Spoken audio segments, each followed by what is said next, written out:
Hi, my name is Robin Newman, and I write books for kids. And do you want to know a little secret? It's the absolute best job in the entire world. You might know some of my characters in my stories. Characters like Hildy Bitterpickles, Porcini Pig, Phil, Jim, and Harry the Peacocks, and Captain Griswold. Today I'd like to talk to you about one character in particular, Detective Wilcox. Detective Wilcox is the main character in my Wilcox and Griswold mystery series. Tell us about your character. He's a no funny business, give me the facts and just the facts kind of detective. He drinks his coffee black, and when he's having a hard time cracking a case, he'll grab a cheese donut. Cheese donuts always help him think. His boss is Captain Griswold. Together they are MFIs, missing food investigators. Every day, food goes missing on Ed's farm. Sometimes it's lost, sometimes it's stolen, sometimes it runs away. But you can be sure of one thing, trouble. It's sure to hatch at any time, and that's when the MFIs are called in. Now, Detective Wilcox is the #2 officer on the MFI force, but in actuality, he's really the character who calls all the shots. And one thing that you'll notice if you read the books carefully is that Detective Wilcox is the only detective who does any of the talking. Captain Griswold expresses himself only through gestures. Detective Wilcox is such a great detective, and he's so attuned to his boss's mannerisms and expressions that if he twitches his whiskers, raises his eyebrows, or taps his tail, Wilcox will know exactly what the captain is thinking. But not once does the captain actually say one word throughout the series.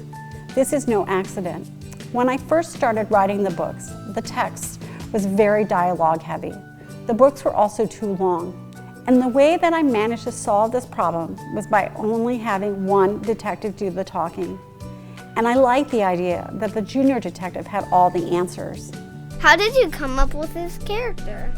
My very first draft of the Wilcox and Griswold mystery series was very different from the first book that was eventually published. In fact, I started writing the story as a gift to my niece and nephew, Isabel and Cedric. The book was titled The Double Trouble Banana Split Detective Agency Hunts for the Missing Birthday Cake, and the two detectives were two monkeys who just happened to be Inspectors Isabel and Cedric. When I took a draft of the book to my writing group, nobody liked the monkeys. So I gradually began to rethink the characters. Eventually, I settled on mice because I love the idea of having the smallest animals on a farm be the enforcers of justice.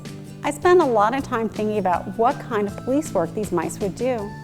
Since I grew up with dogs who were all big food thieves, having the detectives become missing food investigators just seemed natural. What made you want to become a creator of books? When I was growing up, I thought I was the absolute worst writer in the entire world. I grew up bilingual with French and English, and trying to find the right words to express myself in either language was not easy. It wasn't until I went to law school that I realized I wasn't a terrible writer. And in fact, I loved the creative aspects of writing. Eventually, I went from practicing law to editing books and journals for attorneys. Once again, it was the creative parts of the job that I enjoyed the most. I started to give serious thought to becoming a writer. And when I walked into my very first children's fiction writing class, I felt like I'd finally found my people. Writing books for children is without a doubt a dream come true. Is there a story from your childhood that helped inspire the character?